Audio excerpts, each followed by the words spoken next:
So let us enjoy breathing in and breathing out with the bell for 1 minute.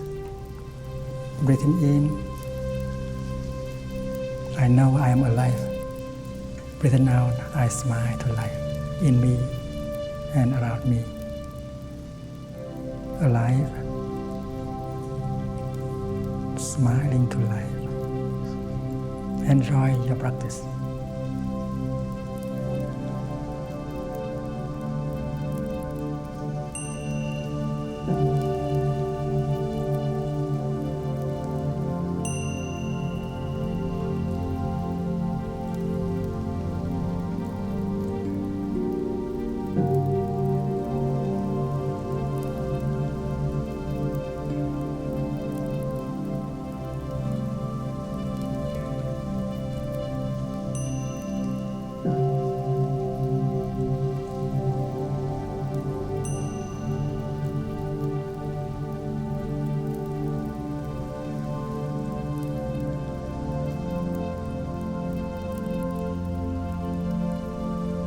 I feel breathing is more pleasant than speaking. In our place in France, we open the door for many people in Europe to come and practice with us. One day, there is a French journalist from a French television channel came to do a report on the life and the practice in Plum Village. And before we allow him to interview us, we invited him to join our practice of mindful walking. There were many hundreds of people that morning to enjoy walking with us.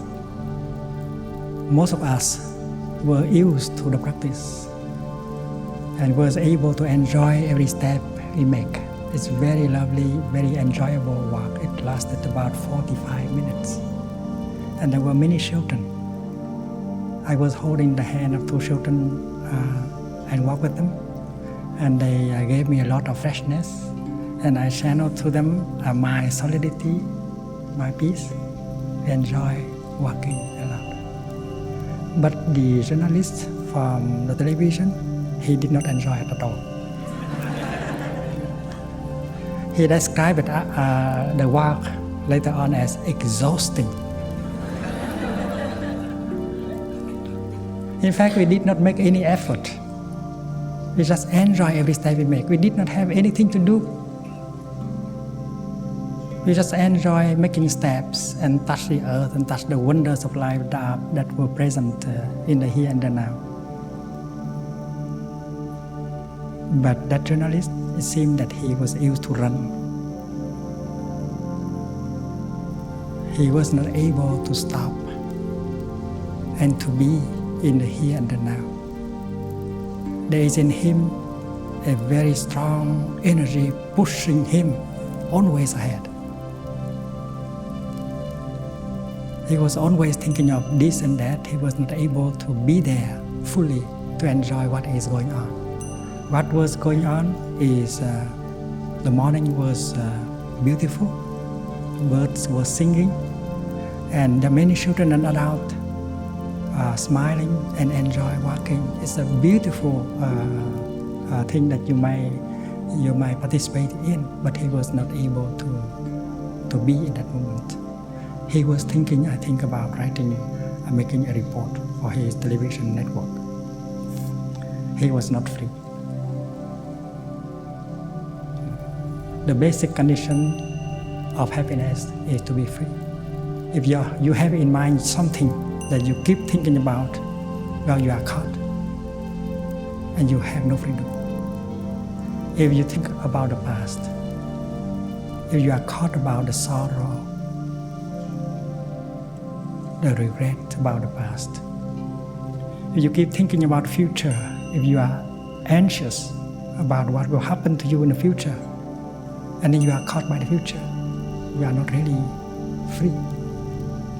In order to be there, to enjoy what is going on, because there are many wonders of life that are available in here, in the here and the now, like the blue sky, the beautiful trees, the lovely faces of children, the flowers, the birds, a lot of things, many wonders of life that are nourishing, refreshing, and healing.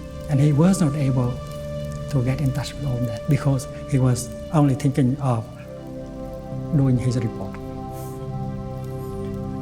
And there was a kind of energy in him pushing him ahead to think, trying to do what he wanted to do, and he wasn't able to be happy.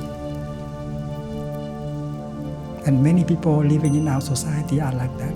They do not have the capacity of being happy, even if the conditions for the happiness are already there. Plenty of them. Many of us believe that it's impossible to be happy in the here and the now. Happiness may be possible in the future, but not now.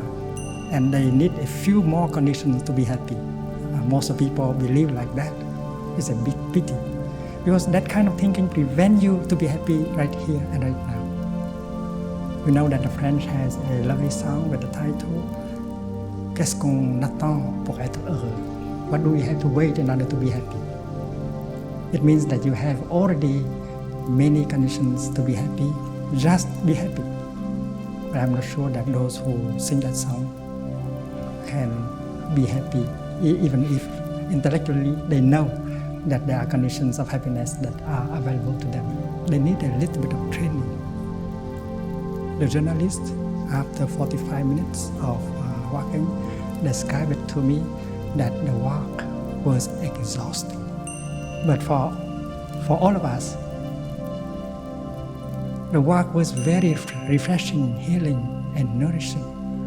The difference between is that he was not capable to be in the here and the now and to touch the earth with his feet and to get in touch with the wonders of life that are available within him and around him. When you want to write an article or to make a report on the practice, you cannot just go there and have a look and ask a few questions, because in that way you don't know really what is going on. You have to participate in the practice in order to really taste what is there. And that is why we have invited him to participate in the walk and in other activities of the community.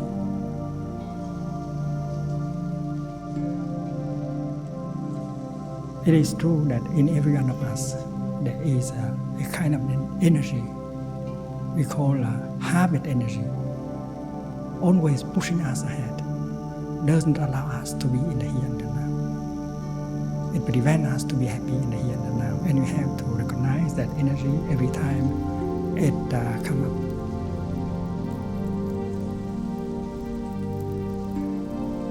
About 15 years ago, a young American came to Plum Village in France and practiced. He stayed in the upper hamlet with the monks and the laymen. And he was very happy practicing because the energy of the community was quite strong. He was able to be in the here and the now, generating the energy of mindfulness in order to touch the wonders of life. He was supported by the presence of other practitioners. One day he was asked to go to the market to do some shopping. We organized a day of Thanksgiving, and every group that belonged to one nation would like to offer one national dish. So the American group, I wanted him to go with another person to do some shopping. And when he was in the marketplace, not supported by the Sangha, the habit energy came up again. And he was rushing. He was trying to do everything quickly in order to finish. And before that, during 3 weeks in a row, he did not see that habit energy coming up. That is because of the fact that the collective energy of mindfulness in the community was strong enough to keep him in the here and the now. But now he was alone in the place. And suddenly he noticed that the energy of rushing, of wanting to do everything quickly in order to go home was coming up. And because he had been able to practice during 3 weeks, he was able to recognize that he was, that the energy of rushing was in him. And he had an insight. That energy had been transmitted to him by his mother, because his mother was always like that, rushing all day, not being able to stop. So when he recognized that, when he got that kind of insight, he breathed in and out and he said, "Hello, mommy, I know you are there." And suddenly the energy stopped. And he knew that without the Sangha, without the community around, he had to be on himself. That is why he did not quit one moment of mindful breathing. And he continued to practice mindful breathing during the whole time that is left for him to do the shopping. And that energy did not come back at all, because he was protected by the energy generated by the practice of mindful breathing. When you are on your own, you do not have the collective energy of your community. You have to practice in order to protect yourself.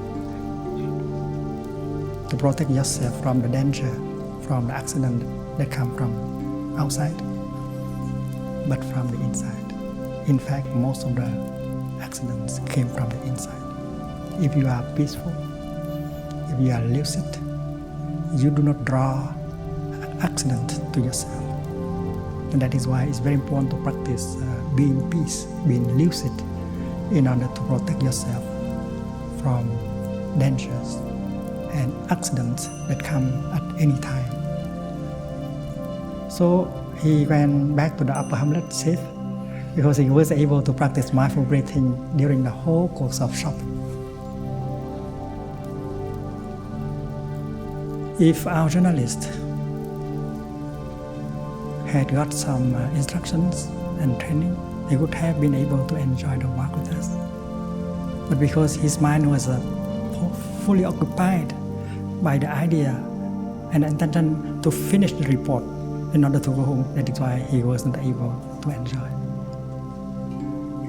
When you practice, when you walk, it is possible for you to walk in such a way that every step becomes nourishing and healing. And this is not difficult.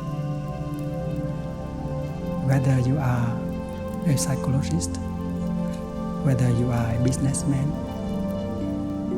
whether you are a congressman walking on Capitol Hill, it's always possible to practice mindful walking and to enjoy every step you make. Everywhere, even on the street.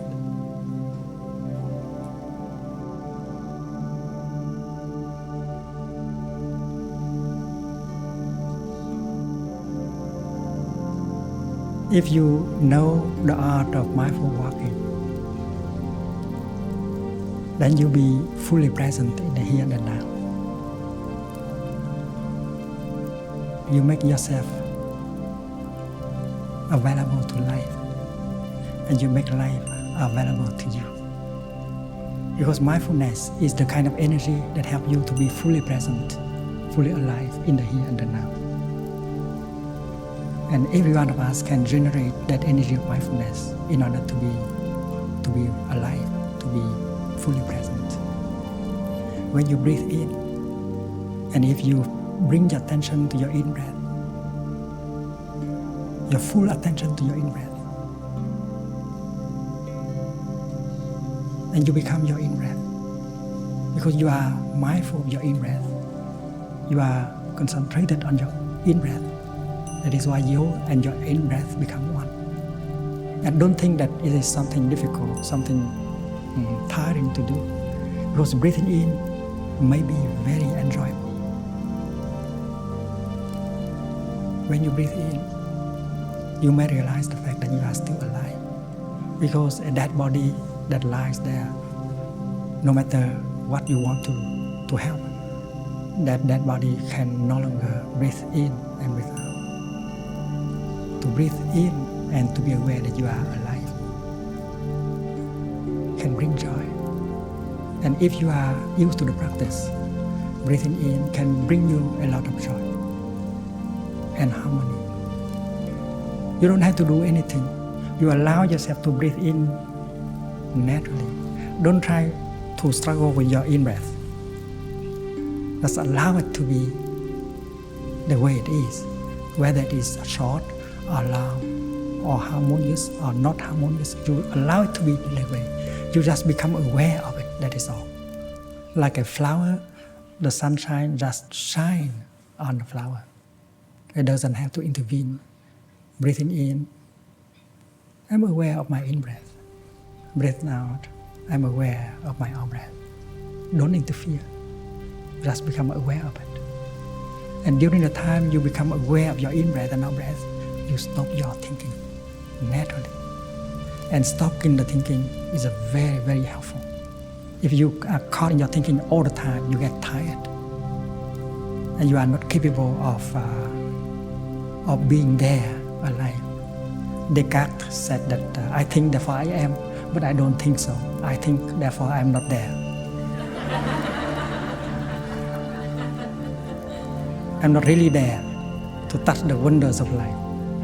So stopping the thinking is something that naturally happens if you focus fully your attention on your in-breath and your out-breath. And you know, after 1 minute of practice or 2, the quality of your in-breath and out-breath will be improved.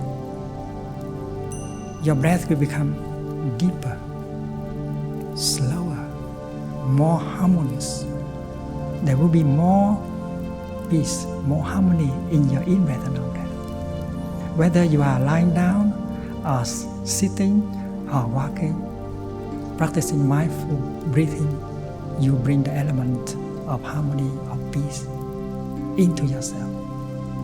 And that element of peace and harmony will begin to penetrate into your body.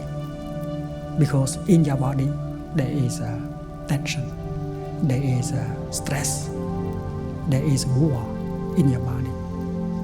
We have not taken good care of our body. We have worked too hard. We have brought into it many poisons, many toxins by the way we eat, by the way we drink, by the way we work, by the way we stay up late in the night. We have not been very kind to our body.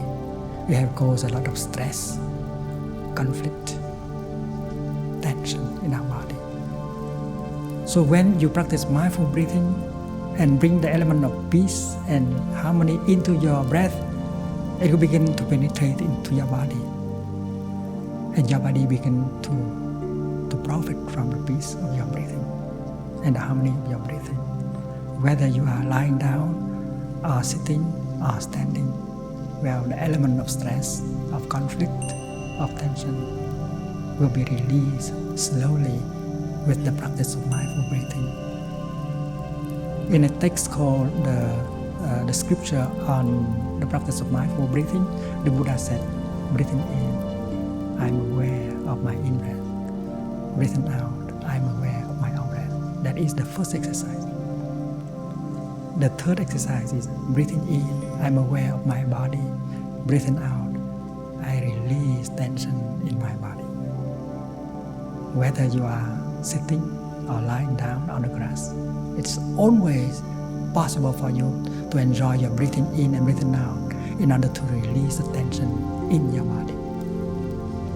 And then later on, you can use the energy of mindfulness to embrace your feeling, your emotions that are full of tension, full of pain also. But you have to succeed in embracing your body first and release the tension, the stress, the conflict in your body before you know how to handle your painful feelings and emotions. And during the time we spend together here, we shall put into practice, enjoy the practice in order to do so. You don't just listen, we try together to practice peace, release, so that we will bring clarity, bring harmony and joy back to ourselves.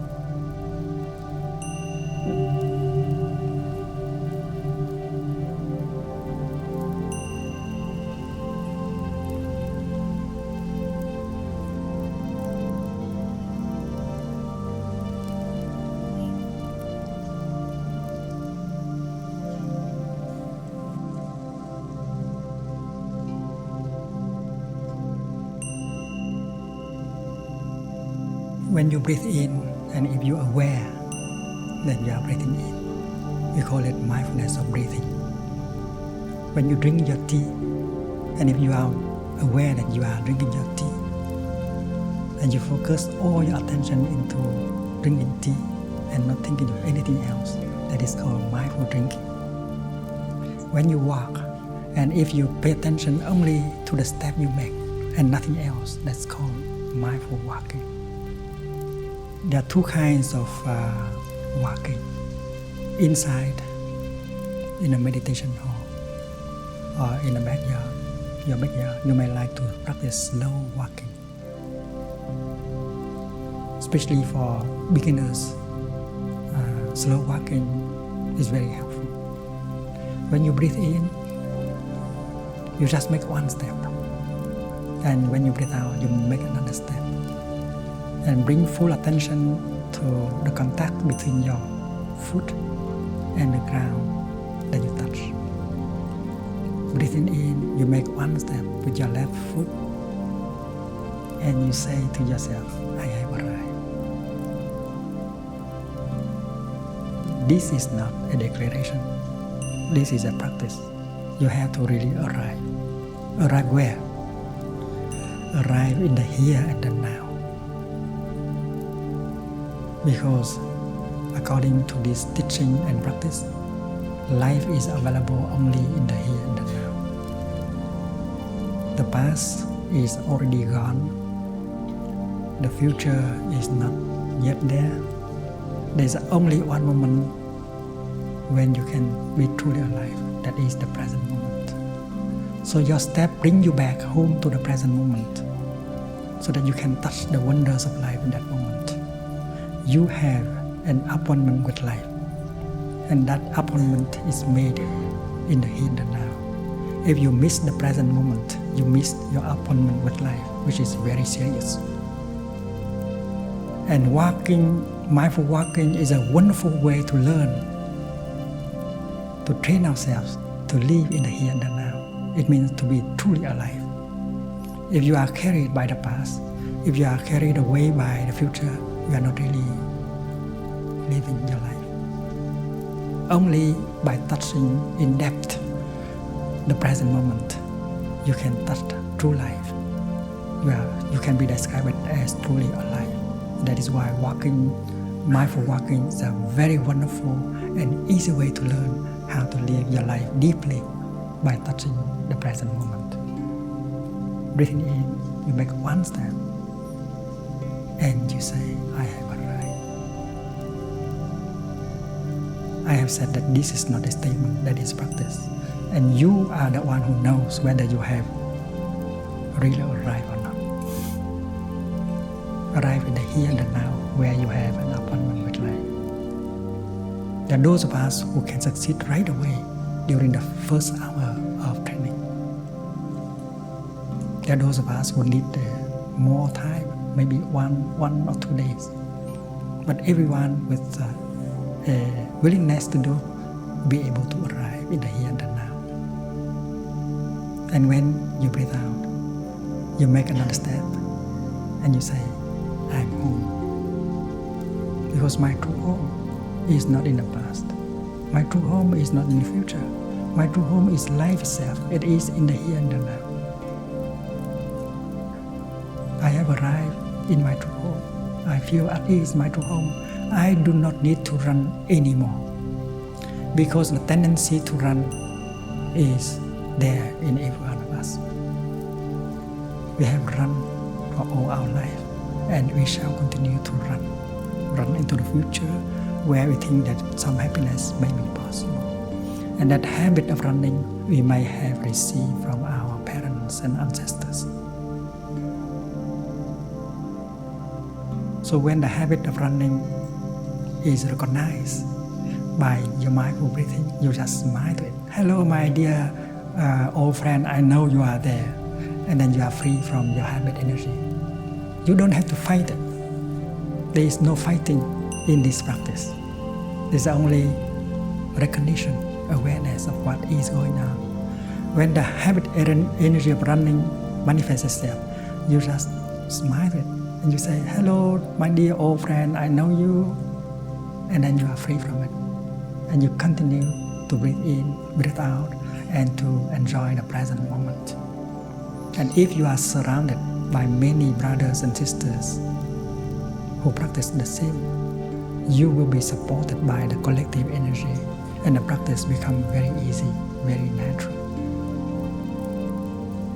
And in this retreat, there are many of us who are used to the practice, who are able to enjoy walking and enjoying every step, touching the wonders of life in the here and the now. And that collective energy will support those of us who are new to the practice. You have to allow the collective energy to transport you. You have the pain, the sorrow, the fear within yourself. Don't keep it for you alone. Allow the Sangha, allow the community to embrace it for you. Allow the collective energy to help you to embrace it, because alone you are not strong enough to embrace your pain, your sorrow, because you are a beginner. When you throw a rock into the river, no matter how small the rock is, it will sink into the river. But if you have a boat, you can carry many tons of rocks and you don't sink. The same thing is true with our sorrow, our fear, our pain. If you allow the boat of mindfulness, if you allow the collective energy of mindfulness of the community to transport us, to embrace us, and then we will not sink into the river, the ocean of suffering. That is why it's wonderful to have a community of practice around us. This is a wonderful. And then the collective energy of mindfulness will be strong enough to help us hold the suffering, the fear, the despair in us, and helping us to do the work of transformation and healing. And that is why in the Buddhist tradition we speak of taking refuge in the Sangha. Taking refuge in the Sangha means to profit from the energy, collective energy of the Sangha. Taking refuge in the Sangha is not a matter of belief, of faith. It is a matter of practice. If you want your practice to continue, you should create a group of people around you, practicing together, and your practice will be sustained by the collective energy of the group. Otherwise, you might abandon the practice after a few months. Let us enjoy breathing in and out with the bell for half a minute.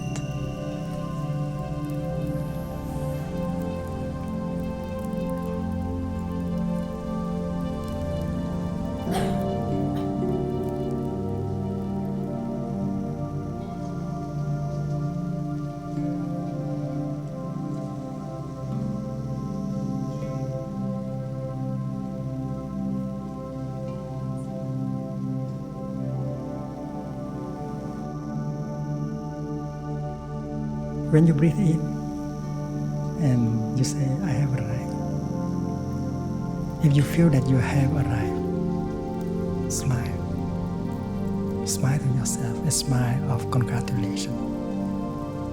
It's very important to arrive, because when you arrive, you don't run anymore. You have stopped the running. Many of us continue to run even during our dream, our sleep. we can never rest. In our dream, in our nightmare, we continue to run. That is why we have to train to stop. Stopping helps us to be in the here and the now and touch the wonders of life for our transformation and healing. I have arrived. I am home.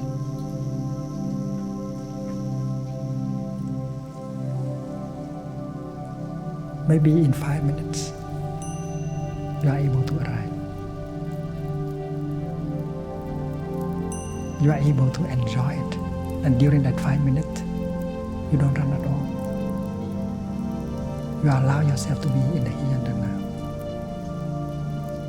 You might like to focus your attention on the contact between your foot and the ground below. You might walk on the grass. You might walk in your living room slowly. I have arrived. I am home.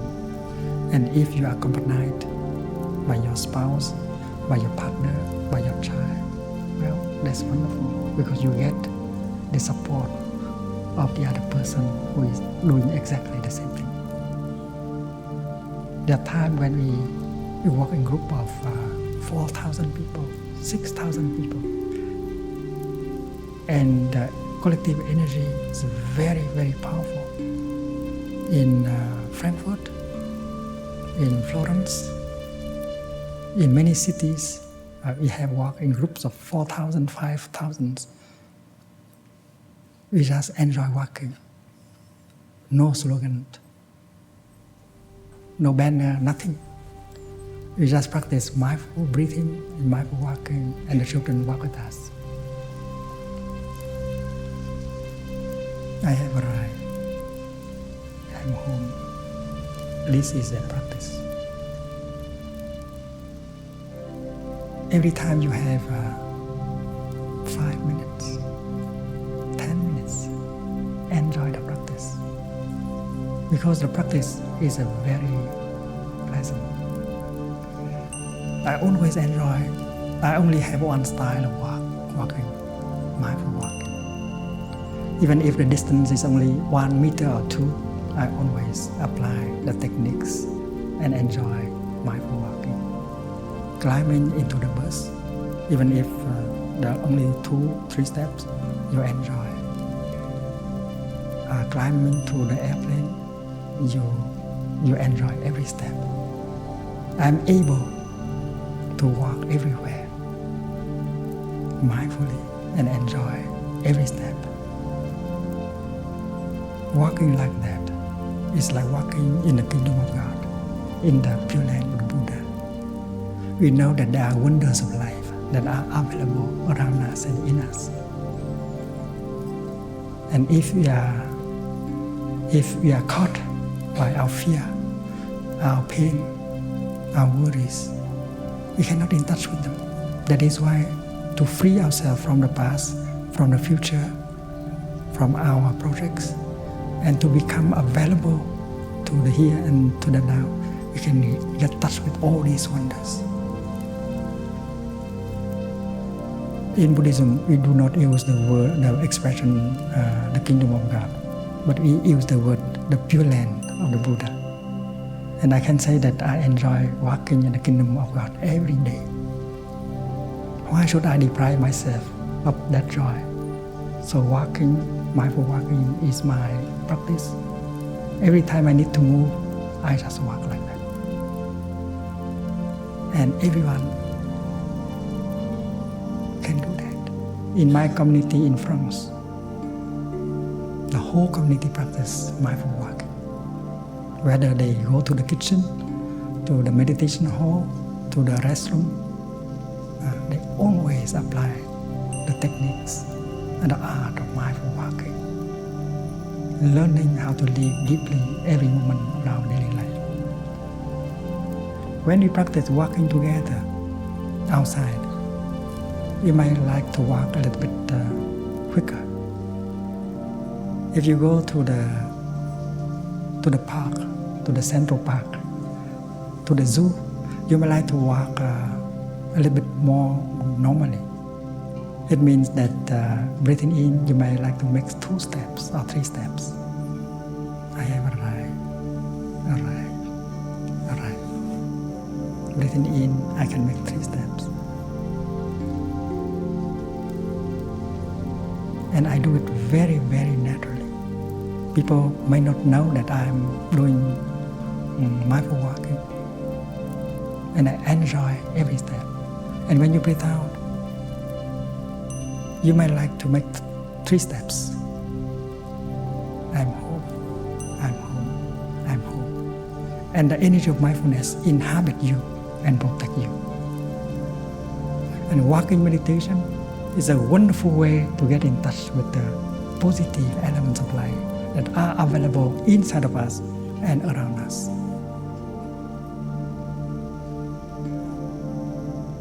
Breathing in, I'm aware of my heart. Breathing out, I smile to my heart. That is the practice of mindfulness. When I bring my attention to my heart, I realize that my heart is a wonder.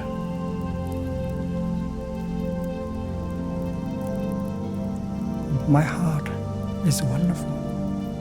My heart is still functioning normally. And it is one of the basic conditions of my well-being. There are those of us who do not have a normal heart. They can be subject to a heart attack at any time. And their deepest desire is to have a normal heart like ours. So when you breathe in and you bring your attention to your heart, you bring a lot of kindness and comfort to your heart, because you might have thought of many things else, but you have neglected your heart. You might have drunk a lot of alcohol. You might have smoked a lot. You may have stayed up very late into the night. You have given your heart a difficult time. And your heart is one of the basic conditions for your well-being. So going home to your heart, embrace your heart tenderly with the energy of mindfulness and smile to your heart. It's very comforting, it's very healing. Maybe this is the first time you go back to your heart with love and kindness, with compassion. And then you will wake up to the fact that you have not been very kind to your heart. Every time you strike a match and light a cigarette, you committed an unfriendly act toward your heart. And breathing in and become aware of your heart is an act of friendship, of enlightenment. And you will know exactly what to do, and especially what not to do, in order to be really caring for your heart. This is a practice of peace, of reconciliation. There are many organs like that in our body. And in order to have peace in the world, we should know how to bring peace to our body, to our feelings, and so on. And the practice is very concrete. The practice is very clear. And we can do it together, supporting each other. As a monk, I have to listen to many people who suffer in order to help them. But if you spend all your time doing that, you'll be sick. You have to know your limit. You have to learn how to restore a balance. Of course, you have to get in touch with the negative, dark side of life in order to bring help and transformation and healing. But you have to learn to get in touch with the positive side, healing, nourishing, refreshing. And this is our practice. As a monk, I practice like that also. Walking meditation helped me to get in touch with the wonders of life that are available in the here and the now, helping me in my nourishment and healing so that I can be available to help those who suffer. But you have to arrange your life in such a way that you have enough time to get in touch with people who are not sick, with the people who have joy, with people who have the capacity of being happy. And the practice of walking meditation can help you. And sitting with friends in order to enjoy a cup of tea and touch the wonders of life in them and around them. This is our practice. We have to organize our day in an intelligent way in order to protect ourselves. And we have to do that together as a group of people.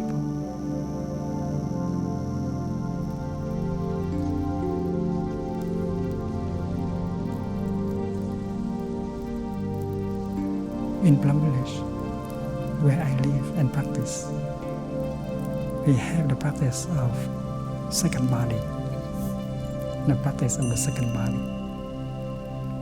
body system. Every one of us has a second body to take care of. You care about him or her.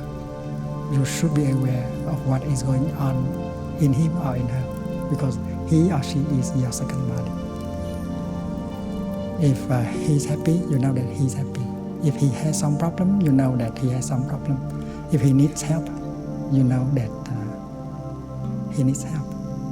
And you yourself, you are the second body of someone else. Everyone in the community is a second body for someone else, and who is responsible for another person whom you call your second body. It is possible to organize a life like that.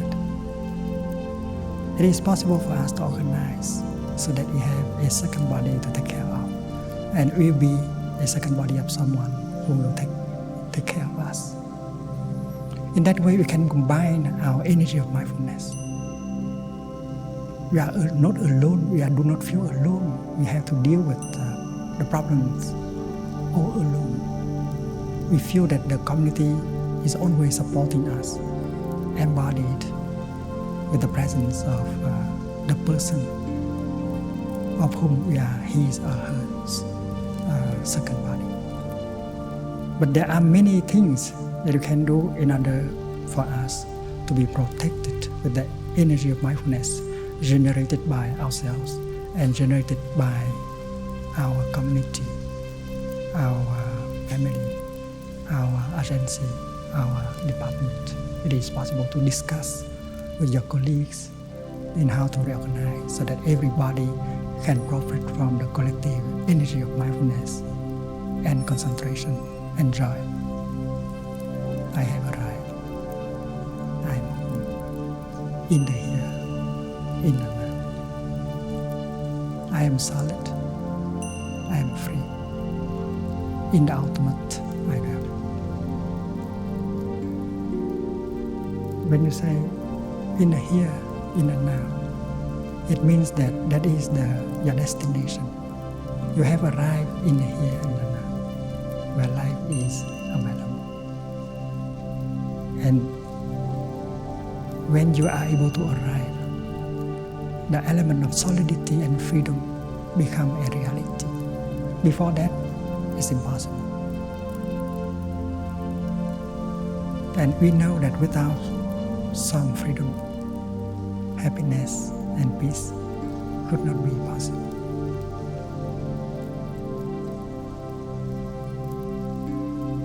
When you feel that you have arrived, you know that you are free from the regret concerning the past and the fearfulness about the future.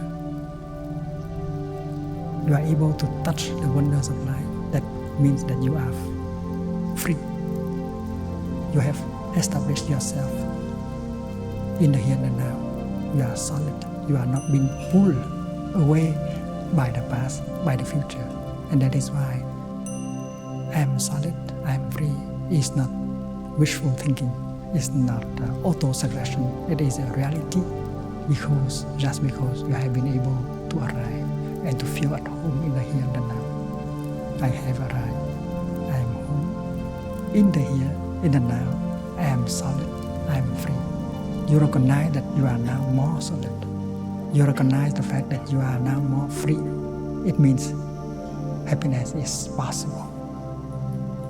When you eat your breakfast in the morning, eat your breakfast in such a way that freedom be possible. If you want, you can do that. During the time of eating breakfast, you don't think of the future, of what you are going to do. Your practice is to be there for your breakfast. Your breakfast is there for you. You have to be there for your breakfast. Each morsel of food that you have, you can chew it with joy and freedom.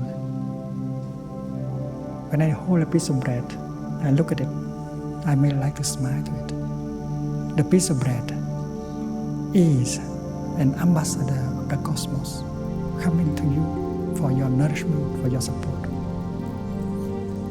Looking deeply into the piece of bread, you can see the sunshine, you can see the cloud, you can see the great earth. Without the sunshine, no wheat can grow. Without the cloud, there is no rain for the wheat to grow. Without the great earth, nothing can grow. That is why the piece of bread that you hold in your hand is a wonder of life. And it is there for you. You have to be there for it. You eat with gratitude.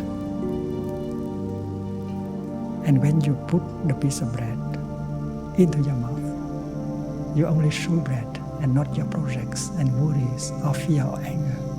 That is the practice of mindfulness. You chew mindfully and you know that you are chewing the bread, a wonder of life that has come to you from the cosmos, that brings you freedom and joy. And eat every morsel of your breakfast like that, and not to allow yourself to be carried away by your thinking, by your worries, by your fearfulness. And this is training. And children who come to Plum Village, they are able to do that also. When you brush your teeth, how much time can you afford to brush your teeth? At least 1 minute? Maybe 2? You brush your teeth in such a way that freedom is possible and joy is possible. Don't allow yourself to be carried away by your projects, by your thinking, by your worries. I am standing here brushing my teeth. I still have teeth to brush. I have the dental cream. I have a brush. And my practice is to be alive, to be free, to enjoy toothbrushing. Don't allow yourself to be a slave of the past, of the future. The practice is practice of freedom. And if freedom is there, you enjoy brushing your teeth. Resist the tendency to be carried away by your thinking, your fear. When you go to the restroom, it's interesting. In America, you call it the restroom.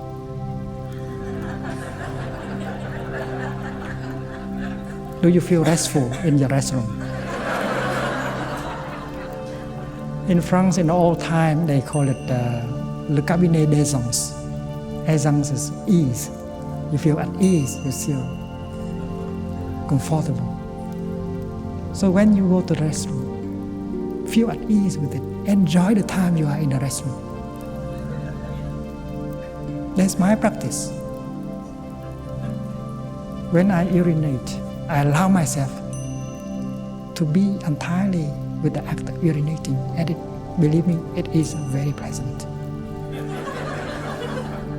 If you have freedom and then urinating is very pleasant, you invest 100% of your body and mind into the act of urinating. It can free you. It can be joyful. If you have had the experience of urinary infection, and you see that urinating is painful, you don't have any infection. Therefore, urinating is very pleasant, restful. Be free during the time, the 20 second or 30 second or 1 minute of urinating. And this is the practice of mindfulness that allows you to sink deeply in the here and the now and get in touch with the wonders of life that are available, so that you be strong enough, you be lucid enough, you be ready in order to handle the difficult moments, the difficult things. And the most difficult things are not outside. is inside.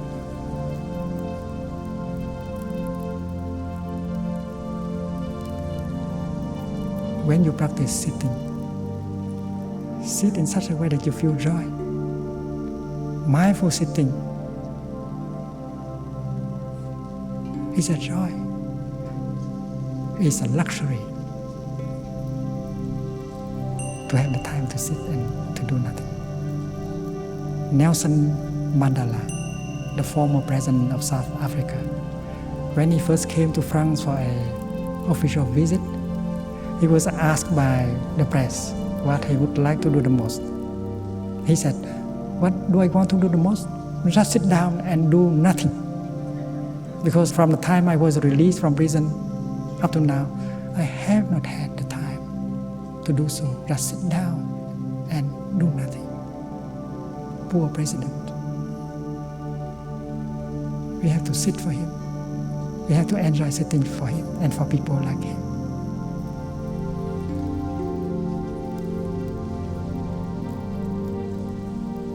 When I read that report, I asked myself whether if Mr. Nelson Mandela was given the time to sit down and do nothing, whether he is able to do so.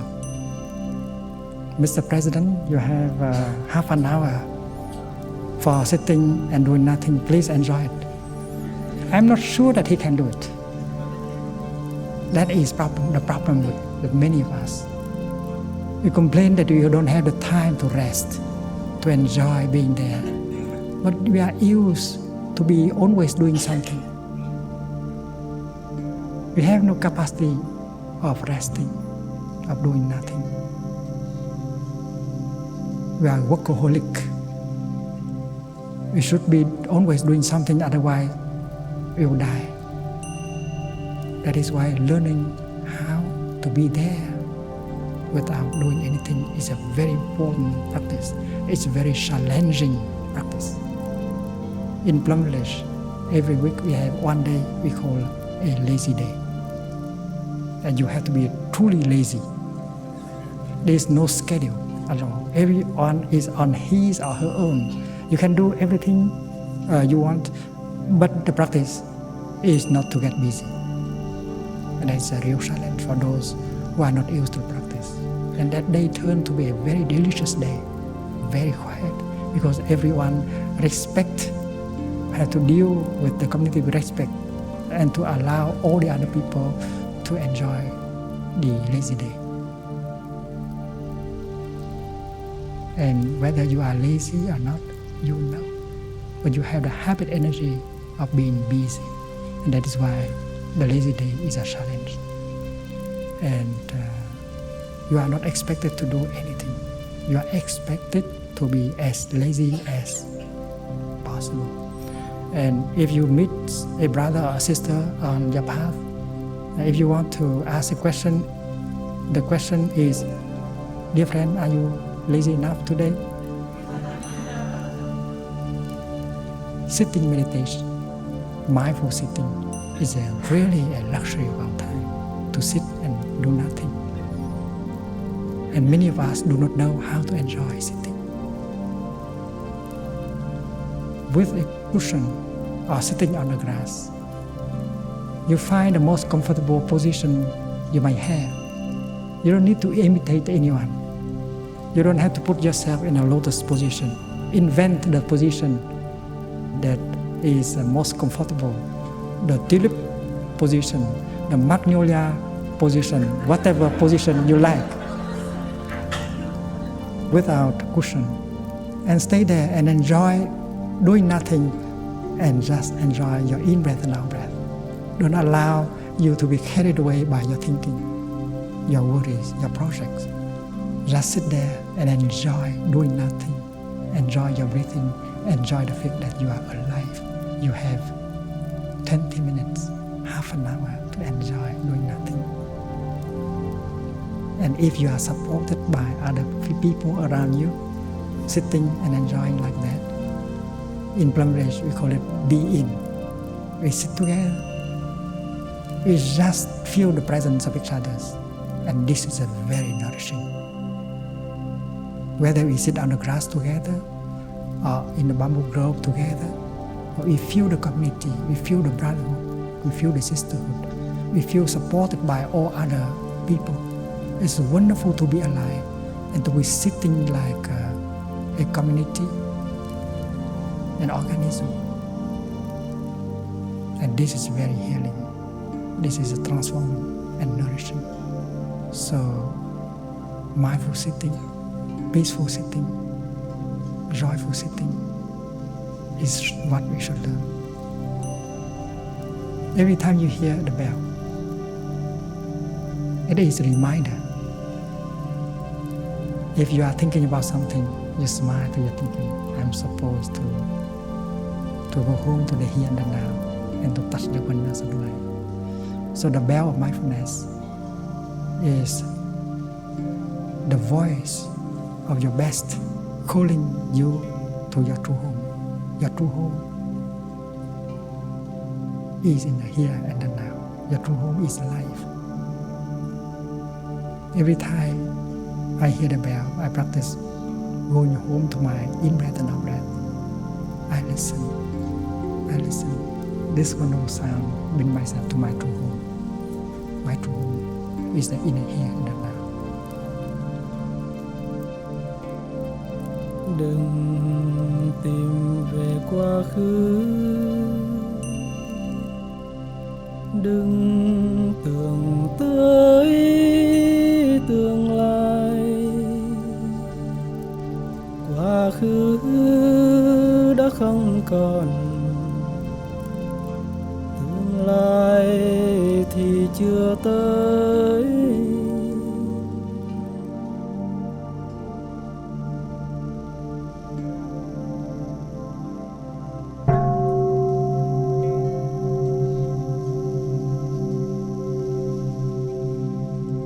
Ba nghiệp lặng than tình. Sounds True presents Living Without Stress or Fear, Session 2 with Thich Nhat Hanh. Nguyện người nghe tình